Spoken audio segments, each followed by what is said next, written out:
justru daripada pertanian itu yang harus diutamakan karena untuk memenuhi kebutuhan pokoknya daripada ukuran sejahtera kewujuban daripada pangannya itu.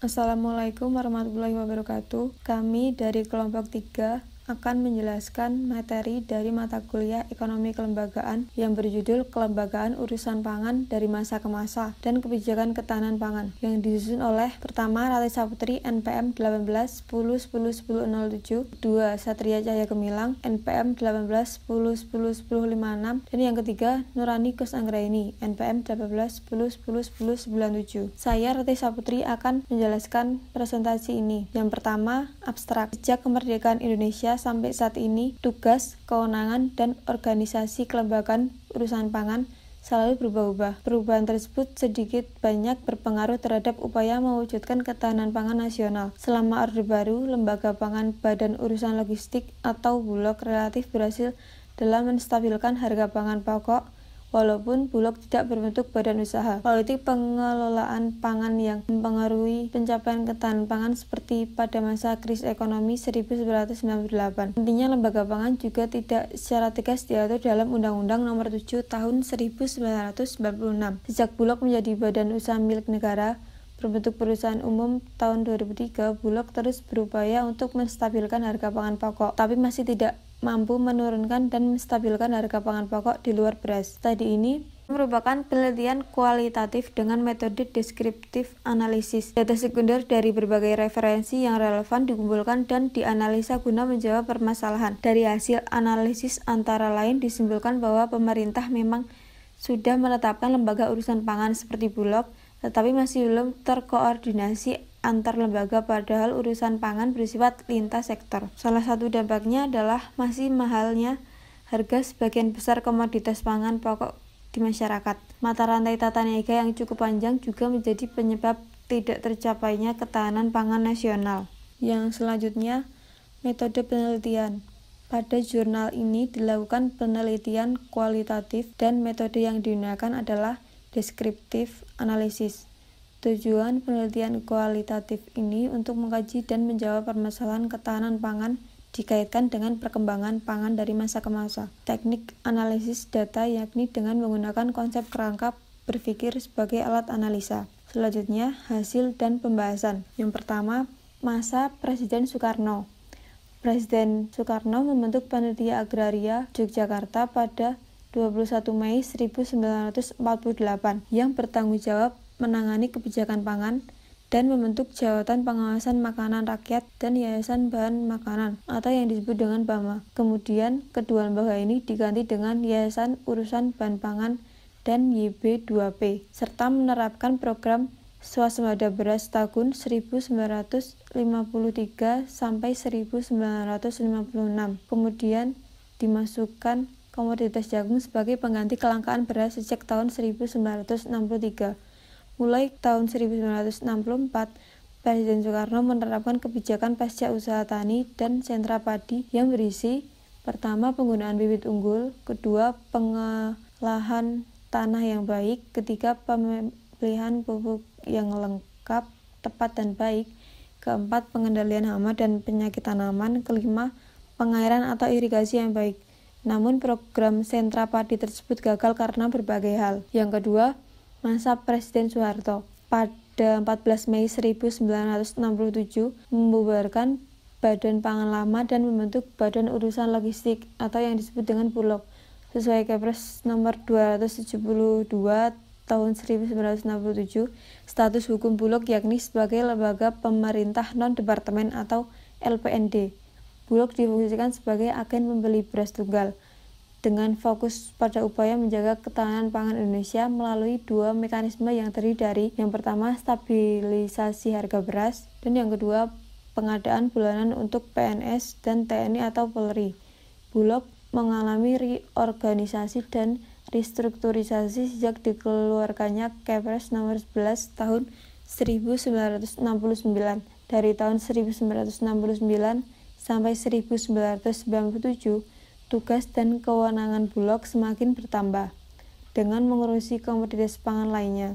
Perkenalkan, nama saya Satria Cahya Gemilang, NPM 18 10 10 10 56, akan melanjutkan presentasi ini.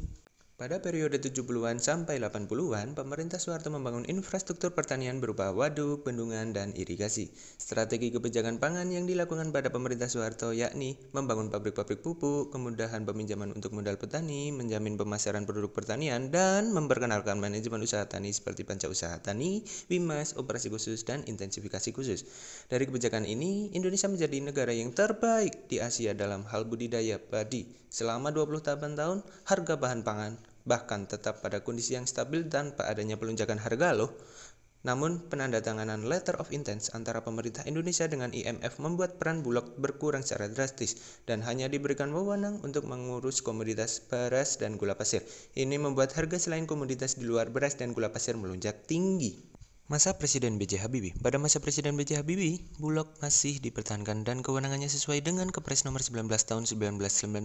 Status hukum Bulog juga masih berbentuk lembaga pemerintah non-departemen. Masa Presiden Abdurrahman Wahid atau Gus Dur, pemerintah mengeluarkan Kepres nomor 29 dan nomor 166 tahun 2000 yang membahas kewenangan Bulog untuk menangani komoditas beras dan stabilisasi harga beras di pasar. Namun, kebijakan impor yang tidak tertera secara jelas membuat pemerintah memulai kegiatan impor beras yang mencapai 4,7 juta ton dari berbagai negara di Asia seperti Thailand, Vietnam, dan negara Asia lainnya. Menurut Kepres tersebut, Bulog hanya sebatas manajemen logistik atau dapat dikatakan sebagai pedagang pengumpul komoditi beras saja. Masa Presiden Megawati, Kepres nomor 29 dan nomor 166 tahun 2000 kemudian diganti dengan Kepres nomor 3 tahun 2002. Namun, wewenang Bulog dalam Kepres tersebut sangat umum dan intinya menangani urusan beras untuk golongan masyarakat miskin atau raskin. Pada tahun 2003, Presiden Megawati mengeluarkan PP nomor 7 tahun 2003 yang merubah status badan dan hukum Bulog dari lembaga pemerintah non-departemen menjadi BUMN berbentuk perum. Di dalam pasal 6 ayat 2 PP nomor 7 tahun 2003, dalam hal tertentu Perum Bulog melaksanakan tugas-tugas tertentu yang diberikan pemerintah dalam hal pengamanan harga pangan pokok, pengelolaan cadangan beras pemerintah atau CBP, dan distribusi pangan pokok kepada golongan masyarakat tertentu dalam rangka ketahanan pangan atau raskin. Masa Presiden SBY. Pada tahun 2006, SBY membentuk Dewan Ketahanan Pangan atau DKP melalui Perpres nomor 83 tahun 2001 sebagai pelaksanaan dari UU nomor 7 tahun 96 tentang pangan. DKP mempunyai tugas sebagai berikut: merumuskan kebijakan dalam rangka mewujudkan ketahanan pangan nasional, melaksanakan evaluasi dan pengendalian dalam rangka mewujudkan ketahanan pangan nasional. Kegiatan yang dilakukan DKP ini sendiri meliputi penyediaan pangan, distribusi pangan, cadangan pangan, penganekaragaman pangan, pencegahan, dan penanggulangan masalah pangan dan gizi. Melalui instruksi Presiden nomor 8 tahun 2011, Perum Bulog ditugaskan untuk mengamankan cadangan beras pemerintah dan untuk masyarakat golongan tertentu atau raskin. UU nomor 7 tahun 96 diganti dengan UU nomor 18 tahun 2012 tentang pangan. Lembaga pangan yang disebutkan tidak jelas, hanya merupakan lembaga pemerintah dan bukan badan usaha. Hal ini dapat menimbulkan multitafsir mengenai lembaga pemerintahan yang dimaksud. Badan yang dimaksud dapat berupa Kementerian Pertanian dan badan-badan lainnya. Sebanyak 15 peraturan perundang-undangan tentang kelembagaan pangan dikeluarkan dari masa pemerintahan Soekarno sampai pemerintahan SBY. Namun, perkembangan dan pergantian peraturan perundang-undangan ini sendiri telah merubah berbagai kebijakan pangan yang mengakibatkan Perum Bulog sendiri kehilangan fokus dalam melaksanakan tugasnya. Masa Presiden Jokowi. Pada masa pemerintahan Jokowi telah dikeluarkan 3 peraturan perundang-undangan di luar undang-undang yang isinya memberikan wewenang kepada Bulog untuk menambah komoditas pangan lainnya, yakni pertama, Instruksi Presiden nomor 5 tahun 2015 tentang kebijakan pengadaan gabah atau beras dan penyaluran beras melalui Perum Bulog. Kedua, PP nomor 13 tahun 2016. Ketiga, Perpres nomor 48 tahun 2016. Keuntungan Bulog menjadi Perum diantaranya, Bulog dapat menjalankan tugas-tugas yang diberikan pemerintah seperti pengamanan harga pangan pokok, menyelenggarakan logistik pangan termasuk cadangan beras pemerintah, dan industri beras serta komoditas pangan pokok lainnya untuk golongan masyarakat tertentu. Bulog dapat menjalankan fungsi bisnis sesuai UU tentang BUMN karena ruang gerak sebagai badan usahanya lebih fleksibel tanpa mengesampingkan tugas publik. Ketiga, Bulog dapat bertindak sebagai distributor tunggal dalam komoditas pangan pokok. Mengenai produksi, Kementerian Pertanian memiliki visi dan program pembangunan pertanian dalam Renstra 2015 sampai 2019, diantaranya swasembada padi, jagung, dan kedelai, serta peningkatan produksi daging dan produksi gula, peningkatan diversifikasi pangan, peningkatan nilai tambah daya saing ekspor dan substitusi impor, penyedia bahan baku bioindustri dan bioenergi, dan terakhir peningkatan pendapatan dan kesejahteraan petani. Bulog dalam pilar ketahanan pangan program Raskin. Program Raskin yang dijalankan Bulog sebagai ketahanan pangan merupakan program yang multi-objektif, yaitu menjaga ketahanan pangan keluarga miskin, berfungsi sebagai pendukung peningkatan kualitas SDM masyarakat miskin, secara tidak langsung berperan menjaga stabilitas ekonomi makro, memiliki keunggulan sebagai program yang bersifat people-oriented dengan sasaran yang jelas berupa RTM. Program Raskin yang bersifat commodity-oriented berbasis komoditas beras yang merupakan bahan pokok strategis. Program Raskin juga menyertakan partisipasi pusat atau Bulog, pemerintah daerah, serta masyarakat. Perkenalkan, nama saya Nurani Kus Anggraini, NPM 1097, akan melanjutkan presentasi ini.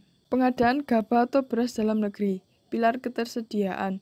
Ada 3 tugas publik Perum Bulog untuk mewujudkan ketahanan pangan rumah tangga maupun nasional yang lebih kokoh, yakni pertama, melaksanakan kebijakan pembelian gabah atau beras dalam negeri dengan ketentuan harga pembelian pemerintah atau HPP. Yang kedua, menyediakan dan menyalurkan beras bersubsidi bagi kelompok masyarakat berpendapatan rendah yang diwujudkan dalam pelaksanaan program Raskin. Yang terakhir, menyediakan dan menyalurkan beras untuk menjaga stabilitas harga beras, menanggulangi keadaan darurat, bencana, dan rawan pangan. Pembelian atau pengadaan gabah atau beras oleh Perum Bulog selama ini rata-rata mencapai 5% sampai 9% atau 1,5 sampai 3 juta ton dari total produksi beras nasional setiap tahunnya. Kegiatan dari pengadaan gabah dan beras ini mampu menggerakkan perekonomian pedesaan dan mendorong pembangunan pedesaan. Di sisi lain, pengadaan juga berfungsi mendorong harga produsen agar memberi keuntungan dan insentif bagi usaha tani padi. Cadangan beras pemerintah memperkuat pilar stabilitas harga. Pemerintah dapat mengatasi kondisi rawan daya beli masyarakat akibat melonjaknya harga pangan yang tinggi, yakni dengan menyatukan stok cadangan beras pemerintah di Bulog.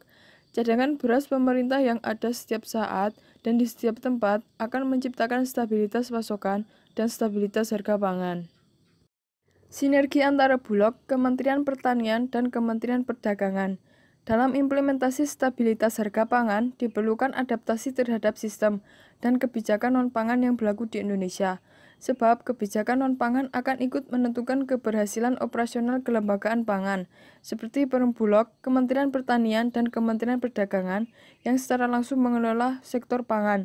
Apabila di sisi hulu atau di sisi produksi mengalami gangguan karena berkurangnya produksi pangan, maka hal ini menjadi tanggung jawab Kementerian Pertanian untuk melakukan impor bersama Bulog, guna memenuhi kebutuhan pasar dalam negeri dan menjaga ketahanan pangan, namun dengan menjaga agar harga pangan tetap stabil. Kesimpulan, pada masa Orde Baru, Lembaga Pangan Pemerintahan Bulog telah membawa sektor pertanian ke ranah internasional. Keberhasilan ini dicapai karena konsistensi kebijakan dan pengendalian serta pengawasan berbagai komoditas pangan yang dilakukan oleh satu lembaga pangan. Namun, berbagai perubahan status, tugas, dan wewenang lembaga pangan justru tidak membuahkan hasil yang baik bagi perkembangan pertanian. Namun, setelah masa Orde Baru berakhir, Bulog mengalami penurunan secara drastis yang diakibatkan oleh penandatanganan perjanjian antara pemerintah Indonesia dengan IMF.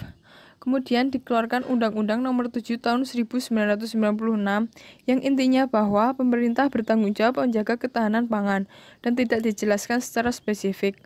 Pada tahun 2003, status Bulog menjadi Perum.